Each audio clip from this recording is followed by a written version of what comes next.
രാവിലെ തന്നെ നമ്മൾ തുമ്പിയുടെ സ്കൂളിലോട്ട് വന്ന് തുമ്പിക്ക് ഒരു സൈൻ വാങ്ങണമായിരുന്നു. അപ്പോൾ ഇന്ന് ശനിയാഴ്ച ആയതുകൊണ്ട് തന്നെ കുട്ടികളാരും ഇല്ല. അങ്ങനെ തുമ്പിയേച്ചി എവിടെ പോയാലും വാല് പോലെ താമരയും കാണും. അങ്ങനെ കുറച്ച് നേരം കഴിഞ്ഞപ്പോഴത്തേന് ടീച്ചർ തുമ്പിയെ അകത്തോട്ട് വിളിച്ചു. അപ്പോൾ അകത്തോട്ട് താമരയ്ക്ക് കയറാൻ പറ്റത്തില്ല. അപ്പോൾ അതെന്തോ അകത്ത് നടക്കുന്നതെന്ന് അറിയാൻ വേണ്ടി ഇങ്ങനെ ഭിത്തിയിലോട്ട് ചാരി ഇങ്ങനെ നിൽക്കുക. അത് കഴിഞ്ഞ് കുറച്ച് നേരം കഴിഞ്ഞപ്പോഴത്തേന് താമരയ്ക്ക് ബോറടിക്കാൻ തുടങ്ങി. താമര അവിടെ ഡാൻസ് കളിക്കാൻ തുടങ്ങി. അപ്പോൾ ഞാൻ വഴക്ക് പറയുന്നുണ്ട്, എടി അടങ്ങിയിരിക്കും, ഓഹോ ഇപ്പം തന്നെ അവിടെ നിന്ന് തപ്പി എടുക്കും മിക്കവാറും.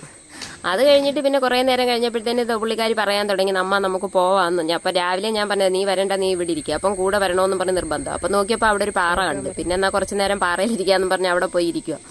അതെല്ലാം കഴിഞ്ഞിട്ട് നമ്മൾ സൈനൊക്കെ വാങ്ങിച്ചിട്ട് നമ്മൾ അവിടെ നിന്ന് ഇറങ്ങി. ഇനി കുറച്ച് ദൂരം നടക്കാനുണ്ട്, നമുക്ക് ആ ഒരു ജംഗ്ഷനിലോട്ട് നടന്നു വരണം.